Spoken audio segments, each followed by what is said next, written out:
Hi, I'm Doggo, and that's one huge bit. This is a weird review. Okay, I'm not gonna act like I care about Hank Pym. I don't. What I mostly want to talk about is the actual existence and controversy of this figure. Obviously, this is the I'm gonna put it sideways. The HasLab Giant Man. And if you weren't there for the campaign, it was utter hell. So everybody knows what the HasLab is, the one time a year crowdfunding that everybody either hates or loves. And honestly, it went worse than I thought it would. So basically, when we were getting a new HasLab, everybody expected it to be Giant Man. I mean, it was all Avengers themed, you know. That was the one Avenger that we wanted, that was big. And when we got it, there was a lot of complaining. Rightfully so. Some of it warranted, some of it not. I think a lot of the hate mostly just came from people hating the HasLab model in general, which is what led us to get this new open order model, which in my opinion, I like way more. Looking at the actual numbers of this HasLab, only about 12,000 were made. I might get that wrong. Meaning that there's only 12,000 of these in existence, which is way less than the Sentinel and way less than the Galactus. Like I said, I don't really care about Hank Pym. He beat his wife and like tried to kill himself or whatever. But in the future, if I care about Hank Pym and I want this figure,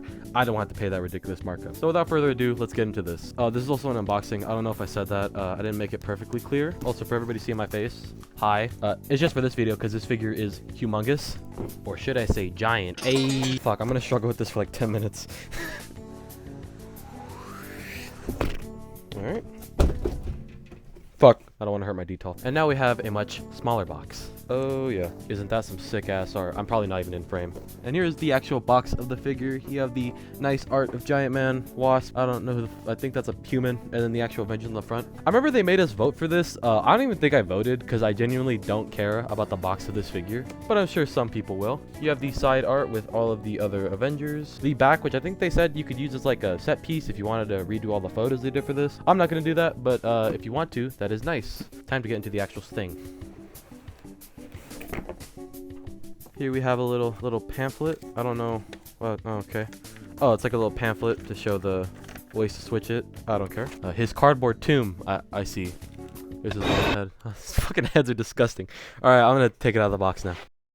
Okay, after taking the figure out of the box and playing with it for a bit, I gotta say, the painting and sculpting is amazing on this figure. The figure is covered all over with this fabric texture, as well as the trunks having this ridged design. The boots are a little different. They're a little bit close to like the texture of leather. He has seam lines on the side of his... I show it like you're gonna fucking see it. I'm gonna do close-up. The figure has this seam line going on the side of the suit to make it look like it was actually sewn. Hands have the same texture as the leather, and the head sculpt is super nice. Now, before we move on, I already have to describe an issue I had with this figure. So I got him out of the box, and I looked through the accessories like normal. So because of how the figure works, the figure has multiple eyes and multiple faces, so the heads can have different eyes. I didn't get forward-looking eyes. Like, I looked throughout the entire package. I have two left-looking eyes, and I'm fucking pissed. Not only because this is a $200 figure that doesn't getting produced anymore, and also because I'm never gonna use those left-looking eyes. I'm either gonna have him looking straight or looking down, which is the eyes I have on him right now. So yeah, that pisses me the hell off, like really bad. I'm genuinely mad about that. I don't know if I have to email Hasbro or call them, but yeah, I already have an issue with this figure. But other than that, he's great. Now, the criticisms of the head sculpt being terrifying is absolutely correct. Getting them out of the box, they all looked... There's hair everywhere. Goddamn. Getting out of the box, they all looked horrifying and ugly. Don't get me wrong, the head sculpt is super nice. I'm not saying it isn't. But the issue is that it doesn't look like a comic book character. It looks like a really nasty human being. Like, even looking at the box, if you zoom... you're not gonna... It looks way less scary than whatever the hell that is. And I don't know why. I think it's just the sculptor. I think it's Paul Harding. Paul Harding does amazing head sculpts, but I just don't like when he makes these really realistic looking head sculpts because it just looks ugly to me. And another thing about the figure is its actual build. People had issues with the Sentinel having really shitty knees, which sucks, but this guy is all entirely ratcheted. The shoulders are on a softer ratchet. The butterfly joints aren't on a ratchet. They're just normal butterfly joints. The head is on a weird thing. It's on this weird little... My little guy. The head is on this like double ball thing with the top holding the actual head sculpt and the bottom with the rest of the joint, and that's pretty good. Something I do gotta say with the sculpting I don't agree with is how they did the trunks. I personally would have rather had it to where the sculpt like went up like normal, like the 97 Wolverine, where the actual sculpting of the trunks goes up into the pants. I honestly would have rather preferred that on this. But as for the accessories he comes with, doesn't come with much. Like I said, you get the two very disgusting face sculpts. This is the angry one, and you also have the the horrifying smile one. Why the fuck is... Oh my god, it's so nasty. I hate it. And like I said before, we have the eyes that they already screwed me on. You're supposed to get only one left-looking eye, but I got two because Hasbro hates me for some reason. And you have a pair of down-looking eyes, which is on this normal head sculpt. And I'm just going to show right here how to take the head off. So first, you rip it off of its skull. You're supposed to put like your finger right here, and then, oh, first untab those.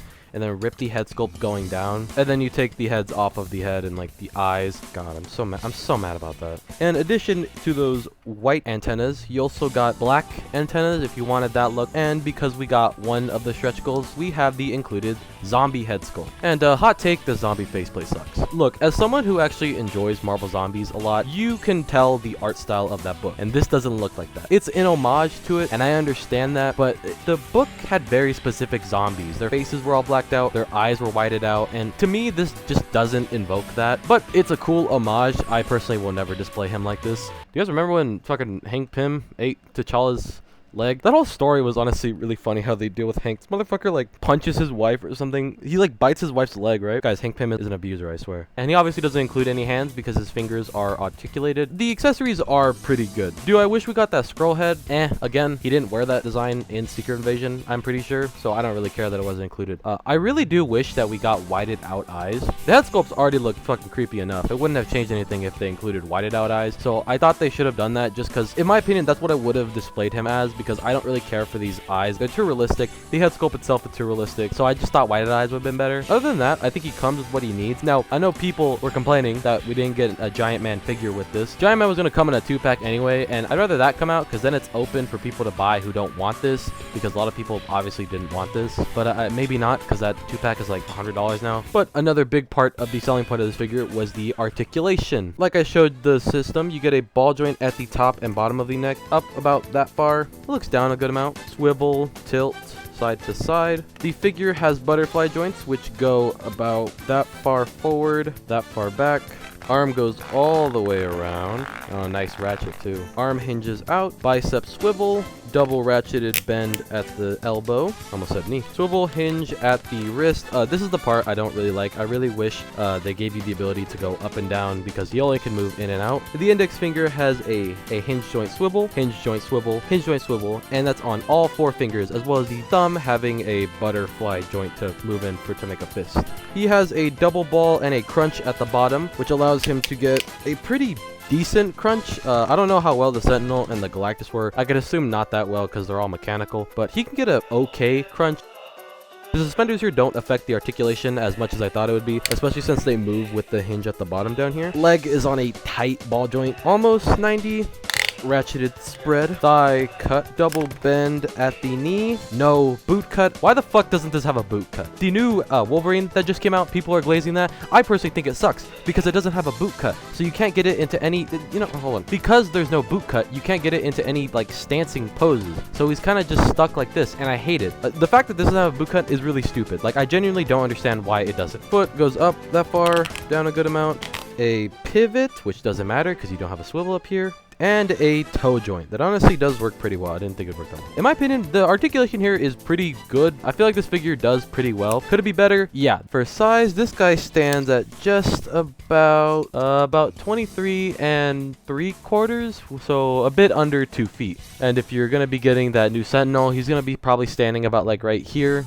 Okay, I don't know what I was going to show up on camera. Here he is with the Marvel Legends Captain America and the Mafex Captain America. Both kind of go up to his knee. Personally, I like the Mafex more, so I think he looks pretty good. Just to get a little nicer view, here he is with just a random set of Avengers, and yeah, he's huge. Here he is with his bastard son Ultron, Wolverine, and Spider-Man, and this barely even fits in frame, but here he is with the Studio Series and Combiner Wars Devastator, and finally, here he is with me. In the end, the figure is pretty good. Obviously, the issue of the eye thing is very dumb and stupid, and I hate Hasbro for it. Overall, I don't hate it. I'm actually not even disappointed. I very much like this figure. I'm not too attached to Hank Pym, which is why I'm not like in love with it, but I think overall it is a pretty good figure. Now, should it have been a HasLab? No, I do think the height warrants a HasLab level price, but I think now that we have the sort of the made to order way to make figures like this, I don't really think this needs to be like a HasLab. HasLab should be like 3 feet or more. This is only about 2 feet. As for where you can get this figure, good luck. I can guarantee this thing's probably already hitting like 400 bucks on eBay. Now, is this a figure of the year? Daredevil and Captain America just came out, and those two are easily my favorite figures this year, as well as the 86 Optimus, and it probably will end up on my list, but definitely not figure of the year material. Thank you for watching this video. Leave a comment, let me know if you got your giant man and what you think of him. He sucks. Follow me on Instagram, where I'm probably going to be posting more photos about this. As for the next review, I don't know. It will take another 12 years. Okay, bye.